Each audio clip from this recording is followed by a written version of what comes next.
अपने पसंदीदा शो के फुल एपिसोड देखने के लिए अभी डाउनलोड करें दंगल प्ले ऐप।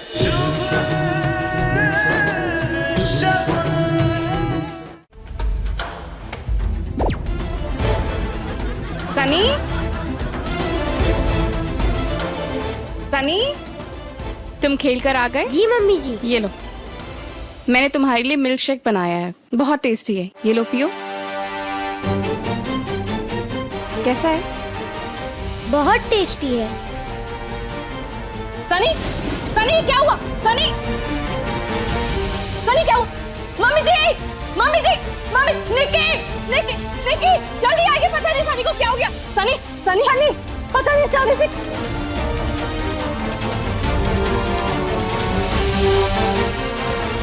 प्रीति पुत्र चम्मच दो।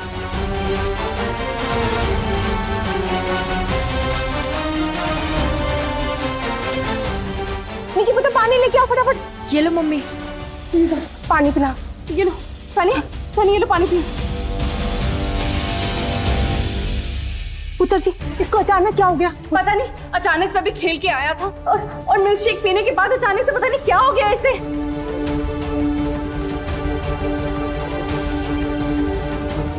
पुत्र जी, अच्छा इसको खोलो 1 मिनट। हाँ।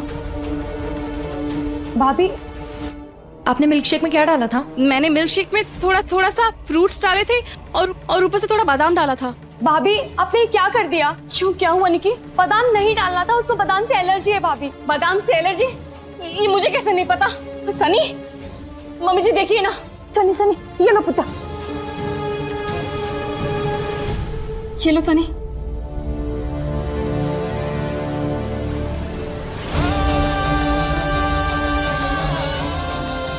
सनी तुम ठीक हो? ठीक हो? मुझे कैसे नहीं पता कि इसको एलर्जी है। कोई नहीं पुत्र जी, आगे से ध्यान रखना है ना। जी मम्मी जी।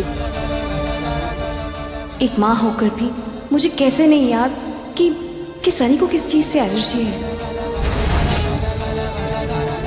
सनी बच्चा, मुझे माफ कर दो, मुझे नहीं पता था तुम्हें एलर्जी है बादाम से। मैं आगे से ध्यान रखूंगी। आप माफी क्यों मांग रहे हो? आपको कैसे पता होगा? आप तो 2-4 दिन पहले ही आए हो ना मम्मी।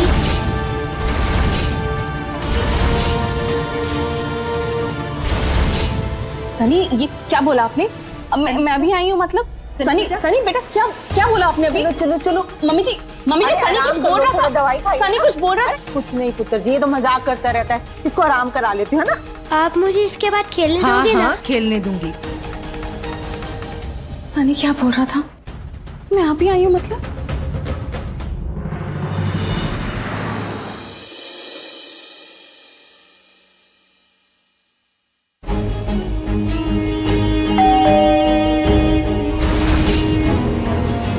अब मैं देखती हूँ।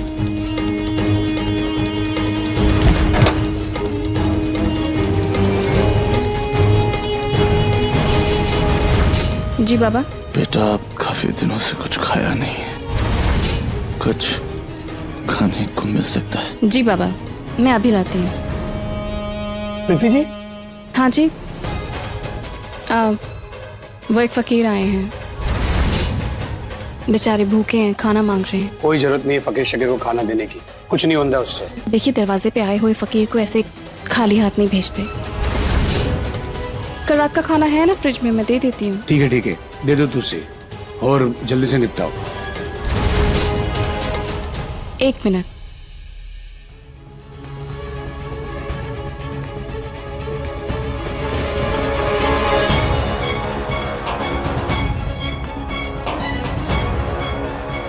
ये लीजिए पापा, खाना खा लीजिए। भगवान तुम्हारी उम्र लंबी करे बेटा, तुम्हें ढेर सारी खुशियां दे। दुआएं बाद में दे देना, पहले पेट भर के खाना खा लीजिए।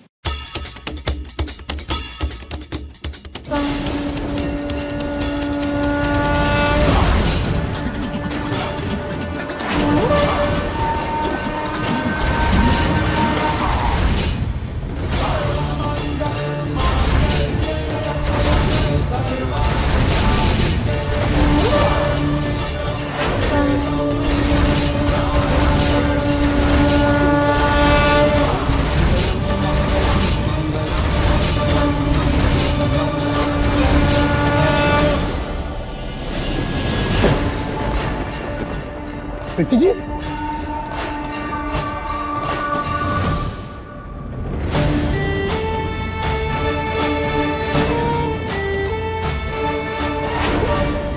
खाना समझ नहीं आती है, खाना गिरा दिया तुझसे। नहीं वो अरे मना कर रहा था फकीर को खाना मत दो, फिर भी समझती नहीं हुआ। और हाथों में क्या हो गया है?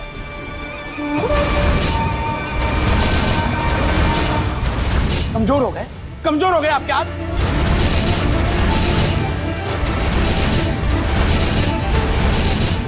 जाइए अंदर, जाइए।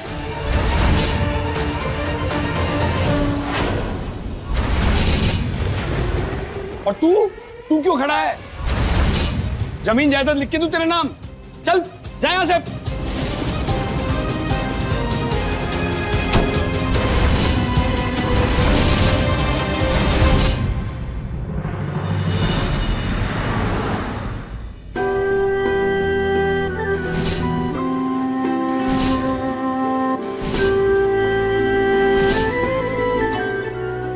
ये कैसी उलझन है?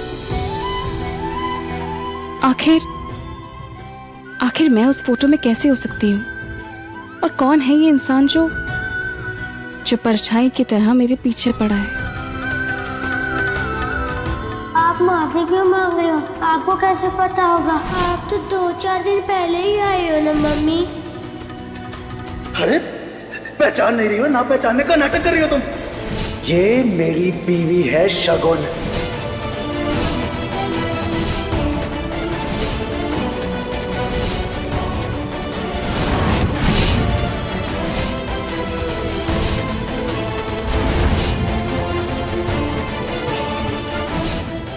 आखिर क्या है मेरी सच्चाई? कौन हूं मैं? प्रीति या उसकी शगुन?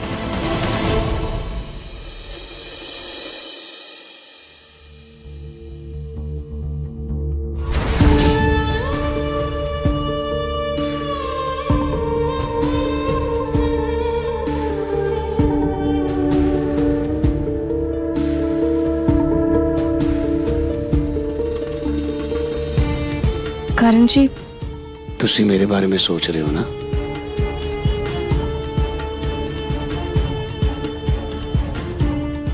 आपके अलावा और किसके बारे में सोचूंगी?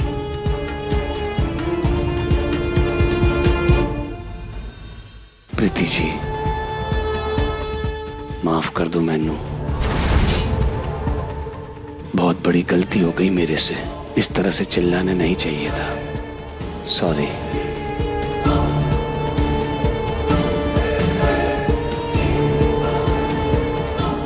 चलिए खाना खा लेते हैं। हाँ जी, आइए।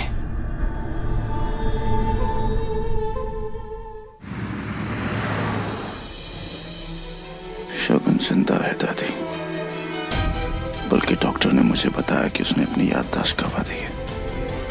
क्या बोल रहे हो लल्ला? इसी वजह से वो इतने दिन से ऐसा बर्ताव कर रही थी दादी। लल्ला, हमारी बहुरिया ने याददाश्त खो दी है? हाँ दादी,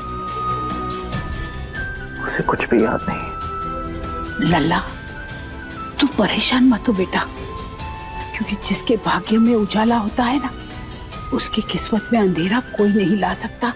सब ठीक हो जाएगा लल्ला।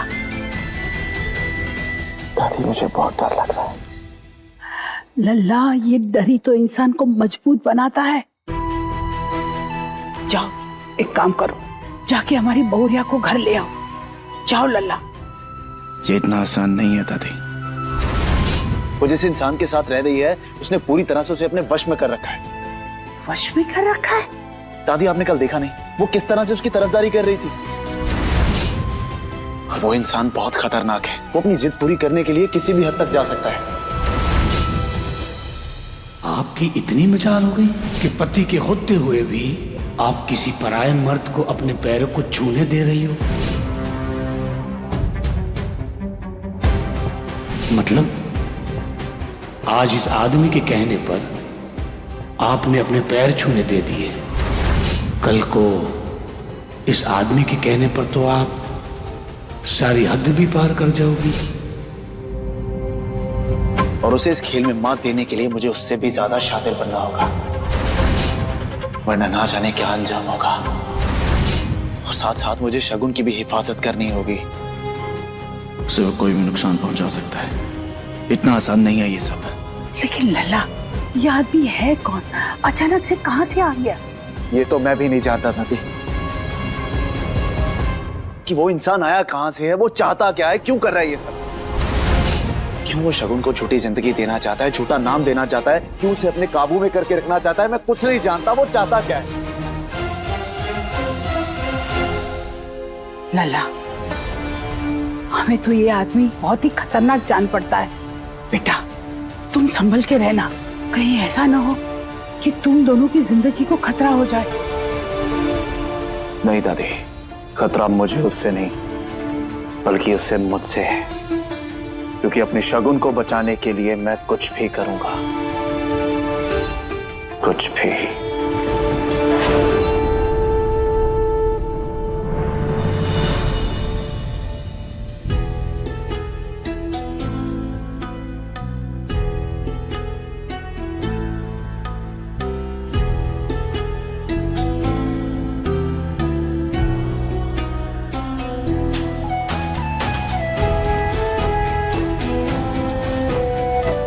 अरे पुत्र जी, देख क्या रहे हो?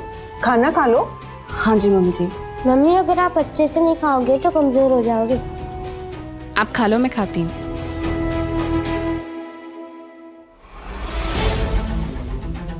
मम्मी जी, मैं सोच रही थी कि करवा चौथ आने वाली है, हमें मार्केट जाके थोड़ा सामान वगैरह खरीदना होगा। हाँ जी बेटा जी, हम मार्केट चलेंगे और अच्छे से शॉपिंग करेंगे और पूरी तैयारियां बहुत अच्छे से करेंगे। भाभी जी, मैं सोच रही थी ना, आप करवा चौथ के दिन एकदम अच्छी सी साड़ी पहनना। बिल्कुल सही कहा तुमने निकी। मैं सोच रही थी ना कि इस बार करवा चौथ में मैं वही कपड़े पहनूं जो मैंने शादी में पहनी थी। अच्छा आइडिया ना निकी? हाँ भाभी।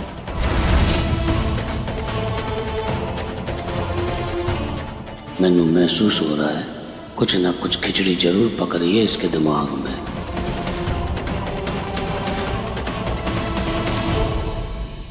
अच्छा हुआ पुत्र जी तुमने याद दिला दिया, मैं पहली फुर्सत में ही ना तुम्हारे सारे कपड़े निकाल दूंगी। ठीक है मम्मी जी। अच्छा मम्मी जी, एक और बात थी। हाँ जी दसो पुत्र जी। मैं सोच रही थी कि काफी टाइम हो गया है, हमने अपनी शादी की एल्बम नहीं देखी, तो आपको तो पता ही होगा ना एल्बम कहाँ है। तो मैं सोच रही थी कि सब मिलके शादी की एल्बम देखें आज। अच्छा आइडिया है ना? पुरानी यादें भी ताजा हो जाएंगी।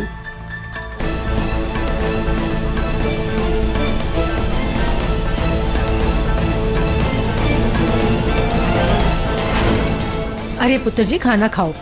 और तू जल्दी जल्दी खाना फिनिश कर।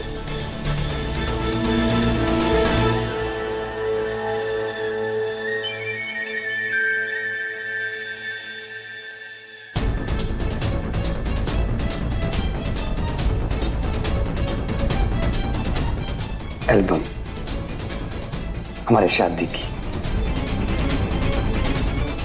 एक काम करते हैं, साथ में मिलकर देखते हैं। बहुत साल हो गए नहीं। खोलिए।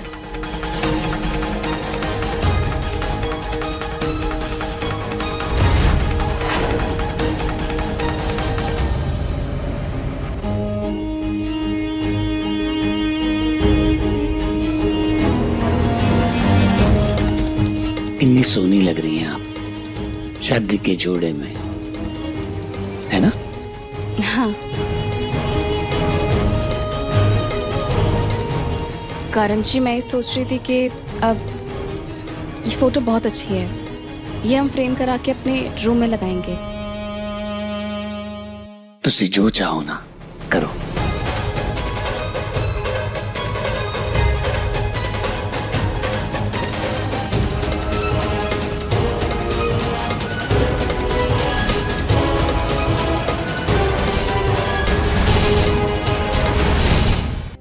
लला, हम तो बस इतना कहेंगे कि परिस्थिति चाहे कितनी भी विकट हो, जब एक व्यक्ति मन में ठान लेता है ना, तो सब कुछ मुमकिन होता है। जी दादी, मैं आपकी ये बात याद रखूंगा। शाबाश। शुभ, आजकल तुम्हारा ध्यान कहाँ है? तुम्हारी लापरवाही की वजह से कंपनी को इतना बड़ा लॉस होने वाला था, पता है आपको? क्या हुआ? अरे मित्तल के ऑर्डर के पैसे ले लिए हमने और तुमने उसे पूरी तरह से नजरअंदाज कर दिया। हम वो ऑर्डर कंप्लीट नहीं कर पा रहे हैं। वो ऑर्डर तो मैं बिल्कुल ही भूल गया था। अगर मार्केट में ये बात फैल गई कि हम पैसे लेके ऑर्डर कंप्लीट नहीं कर रहे हैं तो तुम्हारे डैडी का इतना बड़ा बिजनेस पूरा एक झटके में डूब जाएगा। और शुभ, मैं समझता हूँ तुम्हारी लाइफ में बहुत सारे प्रॉब्लम्स हैं, लेकिन शुभ पर्सनल लाइफ के इतने सारे इश्यूज हैं, लेकिन इसकी वजह से तुम्हारे पिताजी ने इतना बड़ा बिजनेस चालू किया, तुम उसे बिगाड़ नहीं सकते शुभ। जब तक तुम ठीक से काम नहीं कर पाते हो ना, मैं करता हूं तुम्हारे लिए काम। शुभ, फूफा जी बिल्कुल ठीक कह रहे हैं। भाई साहब ने इतनी मेहनत से ये कंपनी का नाम बनाया है, ऐसी गलती होती रहेगी तो फिर कैसे चलेगा? मतलब भाई साहब का नाम भी तो बदनाम हो जाएगा। हाँ हाँ कनिका कह रही हो, हम समझ रहे हैं। लल्ला अब से पूरा ध्यान रखेगा, है ना लल्ला? तो अब हमें क्या करना चाहिए? अरे शुभ, मेरे होते हुए तुम्हें फिक्र करने की क्या जरूरत है? मैं एक लॉयर को जानता हूँ, मैं उसे फोन करता हूँ, एक पावर ऑफ अटॉर्नी बना लेते हैं। जब तक तुम वापस आओगे ओके तो ये पावर ऑफ अटॉर्नी खारिज कर देंगे। हाँ ठीक कह रहे हैं आप। मेरे पापा की परसों की मेहनत है और लोगों के खून पसीने से कंपनी खड़ी हुई है, ये सब मैं अपनी लापरवाही की वजह से जाया नहीं जाने दे सकता। इसको बरकरार रखने के लिए मैं कुछ भी करूंगा। Right choice. नहीं भैया,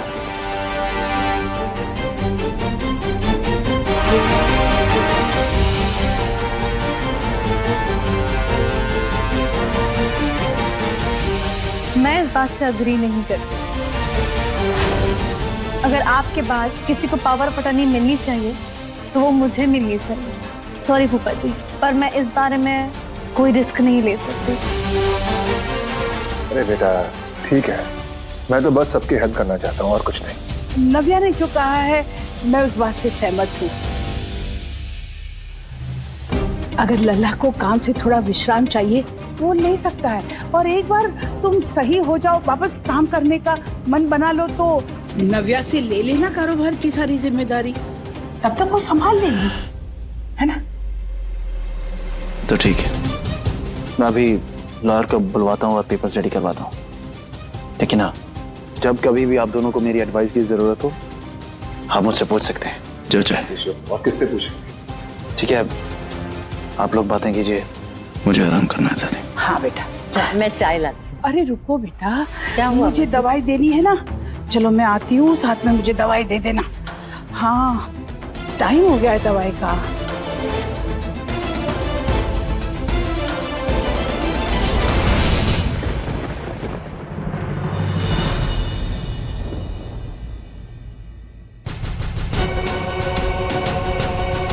करण जी, दवाई तो मैं सुबह ले चुकी हूँ।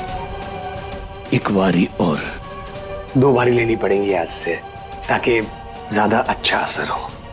पर इतने दिन से तो हम एक ही बार लेते हैं ना, तो अचानक से 2 बार क्यों? डॉक्टर मैं हूं कि आप एक बार बोला लेनी है तो लेनी है। नहीं, मैं तो बस ऐसे पूछ रही थी कि तो प्रीति जी, आपसे कितनी बार बोला है कि आप प्लीज मुझसे जबान मत लड़ाइए। सवाल पूछने वाले लोग मैनू रास नहीं आते, इसलिए कह रहा हूं आपसे, दवाई ले लीजिए। सॉरी करण जी, मैं आपसे जुबान नहीं लड़ा रही। तो क्या कर रही हैं आप? देखिए प्रीति जी, देखिए, सवाल पूछ पूछ कर ना मेरे अंदर का जानवर मत जगाइए, चुपचाप दवाई ले लीजिए। करण जी, मैं मुंह खोलिए अपना, मुंह खोलिए अपना, मुंह खोलिए अपना। करण जी क्या कर रहे हैं? करण जी क्या कर रहे हैं? लीजिए लीजिए क्या? लीजिए पानी, लीजिए लीजिए।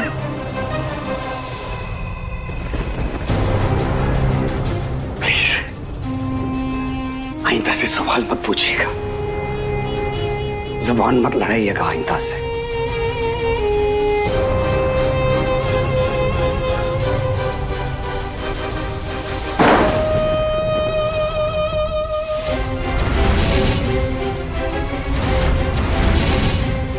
क्या सच्चाई है इस दवाई की। क्यों करण जी हमें हमें रोज ये दवाई देते हैं। मुझे जानना होगा कि ये दवाई किस लिए है।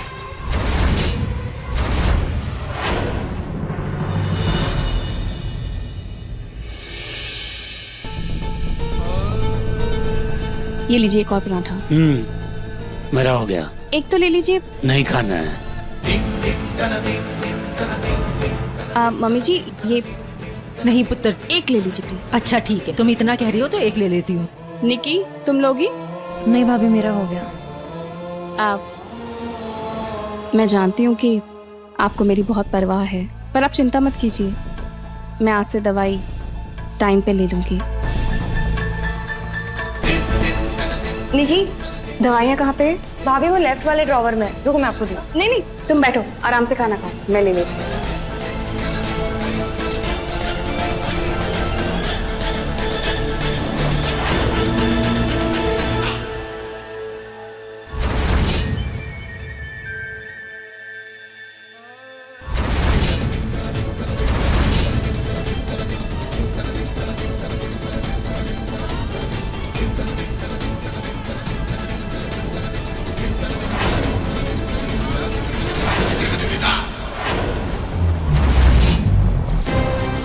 आज कैसे भी करके मुझे मेडिकल स्टोर पे जाके इस दवाई के बारे में पता करना ही होगा।